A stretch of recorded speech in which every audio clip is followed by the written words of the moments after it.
Édition du 8 janvier 2006. Et voici votre animateur. Ça, Gérard, c'est sur la plage de Fort Lauderdale. En Floride? Non, Fort Lauderdale. Ah, t'es pas pire là-dessus, tu vois. Ça, c'est au jour de l'an. OK. Puis ça, c'est qui est avec toi, là, dans la chaise longue? C'est mon ami Choquette, puis l'autre, c'est Popette. Belle gang. Ça a l'air le fun. Oh, c'était des vacances super, Gérard. T'as pas pris trop de couleurs, par exemple, tu vois? Je me tête la 125, là, je prenais pas de chance, hein. Aïe, aïe. Qu'est-ce que c'est ça, là? C'est une photo de pied. Ouais, c'était la plage de nudistes. Pas créé, tu vois.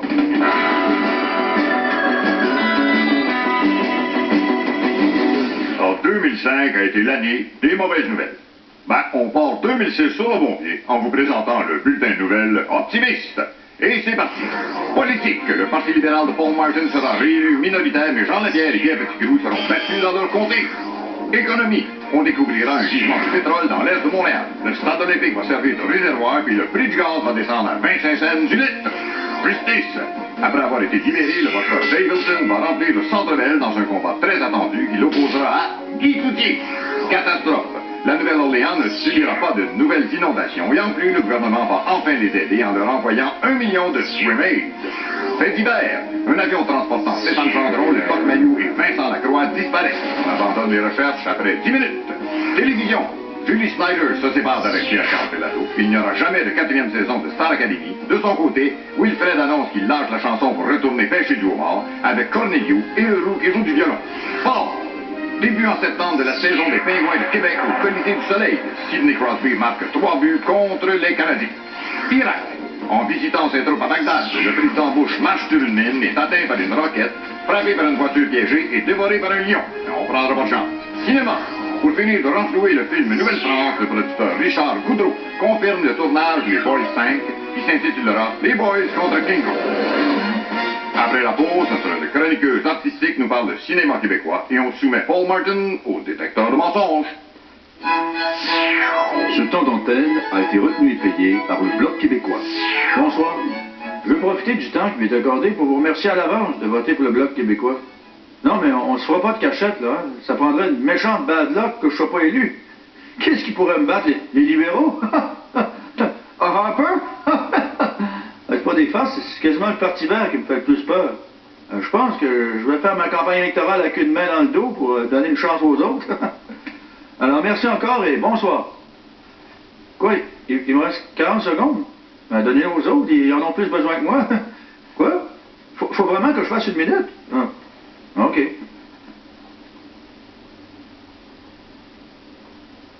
On a gagné nos épaulettes.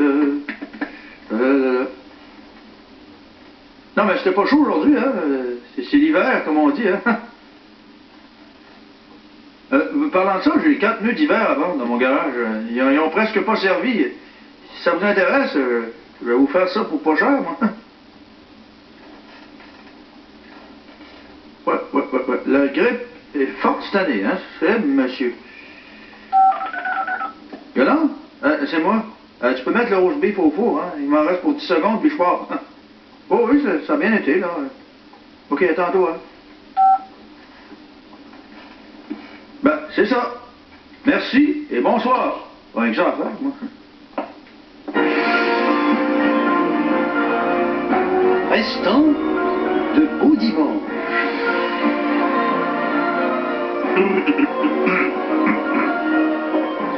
Ouais, ben finalement, c'est vrai qu'il se passe pas grand-chose dans Lost Story.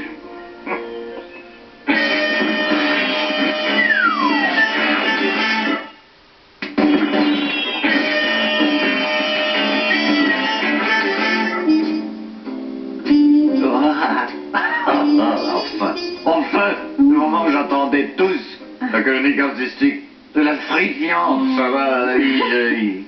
Bonsoir, ça va, Ali? Bonsoir, Gérard. parler de film et de cinéma. Deux concepts qui vont très bien ensemble, je trouve. Ah, c'est vrai, ça. Ah, Gérard, avez-vous remarqué que depuis un bout de temps, là, on adapte de plus en plus de nos classiques de la télévision au cinéma? Bon, on avait déjà eu les Ploufs, là, on a eu Séraphin, le survenant. Et les pierres à feu. Hein? Ben oui, Paul Belval, il était là-dedans. Pierre à feu.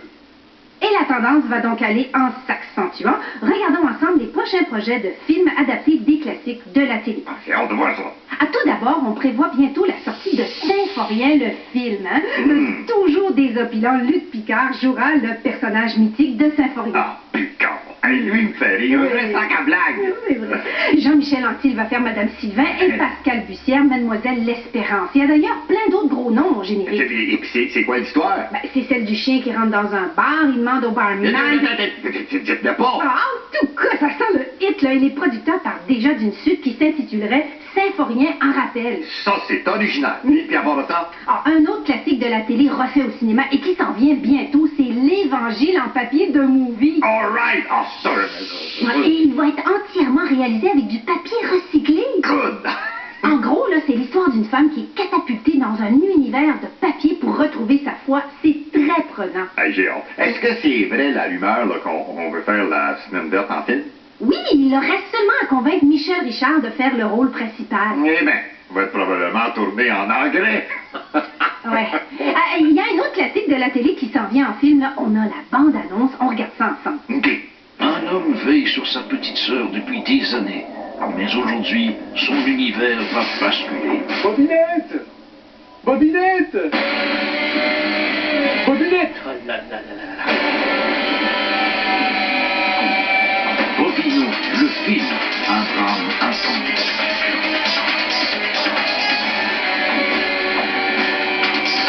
Bobinette! Bobinette! Ah là là là, les tout petits. Gustave, a-t-on des nouvelles de Bobinette? Non, de petit bonhomme. Et de ton côté, tapageur? Ah là là là là. Et toi, Camério, as-tu vu Bobinette? Tu es bien certain? Et quelle heure est-il, Camério? Ah, je t'ai bien eu, là! Oh. Oui, non! Oh. C'est le général, gardez-vous. Oui, mon général. Qu'y a-t-il? Oui, très bien. Au revoir. Encore une fois, je n'ai absolument rien compris. Ah là là là. Bobino, un thriller insoutenable. Bonjour, monsieur Bobino. Mais qui êtes-vous? Je sais peut-être où se trouve votre petite sœur. Approchez-vous. Oui. Encore. Approchez-vous.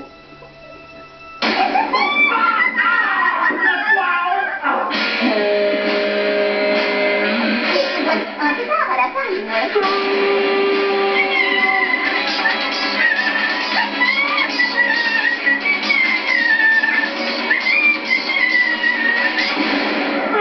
Bobino, le film, avec l'aimable collaboration de l'auteur Michel Caillou. Bientôt sur vos écrans. Ouais, ça a l'air épeurant. Ouais. Mais je me demandais, c'était qui le bonhomme, là, avec la poêle à eau puis le pétard? En terminant, Gérard, j'imagine que vous êtes au courant qu'il y aura bientôt Et Dieu créa la flaque, le film. Hein? Oui. Mais c'est merveilleux! Oh, qui c'est qui va faire mon rôle? Roy Dupuis. Non, Stéphane Rousseau. Serge Postigo. Oh, bon tort. On accuse souvent les politiciens de nous mentir. Eh bien, ce soir, le premier ministre Martin a accepté de se livrer à une expérience scientifique. On l'a donc branché à un détecteur de mensonges. Alors, M. Martin, vous êtes prêt? Bien sûr. M. Martin, si les libéraux sont réélus, on peut s'attendre à quoi? Je vous promets qu'on va tout faire pour relancer l'économie. On va accroître les pouvoirs des provinces et on va lutter pour l'environnement. Ben oui, mais hey, vous êtes en train de faire sauter la machine. Bon char. Excusez. Ah, regarde. Heureusement, on avait prévu le coup, M. Martin. Mon voisin Edmond, un inventeur de métier, a, à ma demande, inventé un détecteur de vérité. Alors, si vous voulez bien le mettre, là, s'il vous plaît. Alors, j'active tout de suite le True Detector. Ça, vous risquez pas de le faire sauter. OK, ben, bon, voilà. C'est très simple à comprendre. Quand vous dites la vérité, la lumière verte s'allume. Alors, on va commencer. Ça va, M. Martin? Vous savez, je suis vraiment content d'être ici ce soir. Essayez donc de dire quelque chose de plus court. Je suis vraiment content d'être ici. Plus court encore? Je suis vraiment content. Je suis vraiment con. Ah, ça marche! Merveilleux. Mais voyons donc, c'est ridicule. Je dirais n'importe quoi et ça sonnerait. Mais envoyez donc, dites donc n'importe quoi, non? Mais je sais pas, moi, c'est vous. Tiens, j'ai un petit gros CP les testicules assez chauds, tiens. Ah, c'est intéressant. Hey, on apprend des vérités. Tant qu'à y être, pouvez-vous nous parler un peu des autres membres de votre cabinet? Oui, je pense que mon cabinet regorge de gens intelligents. Comme Michel Robillard. Ou Ralph Godin. Ou Jean Lapierre. Ah, les batteries sont à terre. Pas du tout. Ça marche très bien. Mais voyons, M. Lapierre n'est pas un imbécile. Lapierre est aussi intelligent que vous et moi. OK. Une autre question pour tester notre détecteur de vérité. Là. Si les libéraux sont réélus, allez-vous travailler fort pour vos électeurs? Oui, je vais travailler très fort. 2 heures par jour. Mais là, il faut que je vous pose la grande question. Étiez-vous au courant du scandale des commandites? J'ai toujours dit que je n'étais pas du tout au courant. Bien essayé, M. Martin, mais dites-vous la même chose aujourd'hui? Eh bien, je ne crois pas qu'il n'est pas faux d'affirmer qu'en disant que j'étais au courant, on ne dit pas la vérité, mais bien au contraire. Wow! Vous avez réussi à faire flipper la machine, bon ordre, bravo! Ah, puis je suis tanné, là. Tenez votre petit détecteur de vérité, là. Mais M. Martin, laissez-moi pas de même, là. J'étais un coton, moi. J'ai la zouffe, moi, là. Très drôle. Restez là. Après la pause, un éditorial sur mes amis, les Indiens. Tes amis, tu vas avoir des cigarettes gratuites, Gérard? Mais voyons donc, voyons. Ce ton d'antenne a été retenu et payé par le Parti conservateur du Canada. Bonsoir. Je ne veux pas revenir sur le scandale des commandites et le Parti libéral. Ce serait trop facile. Je vais plutôt faire un discours positif sur ce que je peux faire, moi, pour le Canada. Si je deviens Premier ministre, je vais travailler pour tous les citoyens, les jeunes comme les vieux séniles, les travailleurs comme les chômeurs, afin d'augmenter la qualité de vie de tous. Il serait prématuré et malhonnête de ma part de vous promettre des baisses d'impôts. Je ne voudrais pas vous mener en bateau. Par contre, je crois que certaines mesures, comme un meilleur partage de la taxe fiscale, ainsi que la diminution de la pollution des villes, seront bénéfiques à tous. Pour plus d'informations sur nos engagements, je vous invite à consulter notre pochette informative dans laquelle j'ai fourré plusieurs dépliants. Voilà l'heure d'élire un gouvernement qui a des idées.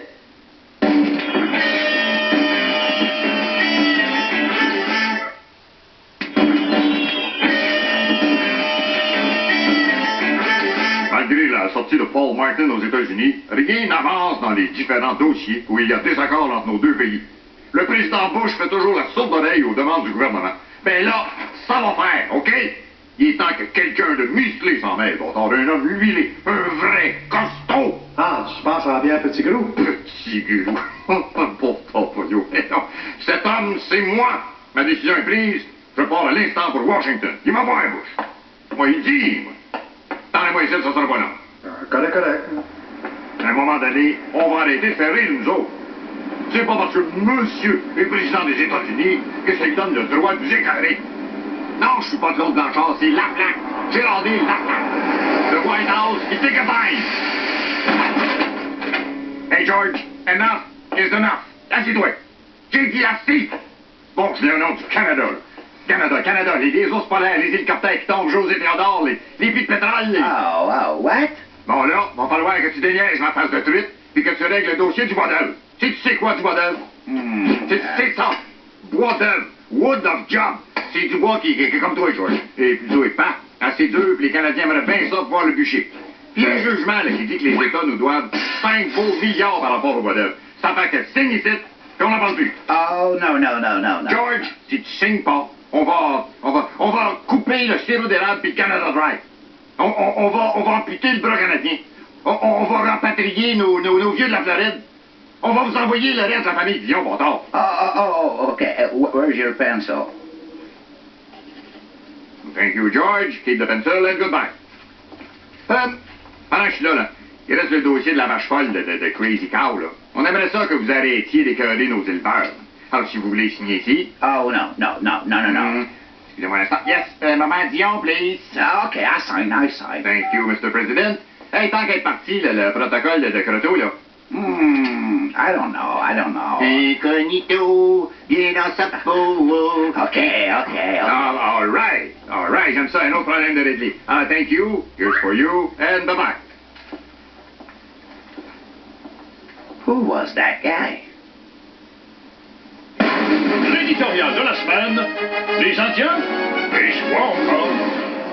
Aujourd'hui, je veux vous parler des Amérindiens et je n'irai pas par quatre chemins. On devrait avoir honte de ce qu'on a fait. On leur a volé leur terre. On les a casés dans des réserves. On a pollué leur rivière où ils pêchaient pour se nourrir. C'était carrément, mesdames et messieurs. Ah, c'est pas comme ça que tu vas faire monter des codes d'écoute. Ah non? Plante les Indiens si tu veux que le monde en parle. Oui, ouais. D'un autre côté, on commence à être un petit peu tanné d'entendre les Indiens se plaindre qu'on les empêche de pratiquer leurs activités traditionnelles. C'est quoi, là? Faudrait qu'on leur fournisse des missionnaires pour qu'ils s'amusent à être torturés. C'est pas pire? C'est bon, continue. Non, mais s'ils veulent absolument vivre selon leur tradition, on va leur couper leur Internet gratis, puis ils downloaderont le MP3 en signaux de fumée, bâtard. Puis là, on va leur payer leurs cigarettes de contrebande en morceaux de miroir. En plus, si on les écoutait, faudrait leur donner les 2/3 du Québec juste parce qu'ils étaient là en premier. Mais moi, je dis, il va se faire sa place. Non, mais vous allez faire quoi avec ça, les 2/3 du Québec? Un gros parking à skidoo? Là, calme-toi, Gérard.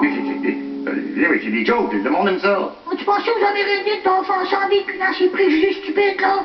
Là... Allez, laisse parler ton âge. Oui, OK. C'est vrai que d'un autre côté, il faut comprendre la colère de ces peuples fondateurs qui doivent ériger les barricades pour qu'on les écoute. Leur fierté en mal. Aimeriez-vous ça, vous, être obligé de gosser des petits totems souvenirs pour les touristes français, hein?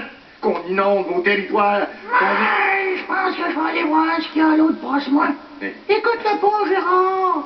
Hey, la libellule! Va donc butiner ailleurs! Envoyez mon Gérard, l'arnaquer les Indiens, c'est toi des profiteurs qui payent pas de taxes! Ouais, c'est vrai, ça, c'est vrai, ça paye pas de taxes ni d'impôts, ça trouve le moyen de se plaindre. On devrait leur faire payer des taxes comme tout le monde, ils chioleraient pour quelque chose, au moins. En plus, il leur resterait moins d'argent pour boire, on réglerait un autre problème. Gérard, tu généralises encore! Bon, OK, excusez-moi, là, c'est pas vrai qu'ils sont tous alcooliques, là, il y en a qui ont arrêté de boire. J'abandonne. Adieu, Gérard. Oui, oui, mais là-dessus, je vous dis bonsoir et restez là jusqu'à la semaine prochaine. Bon, ça va prendre une bière? C'est une bonne idée.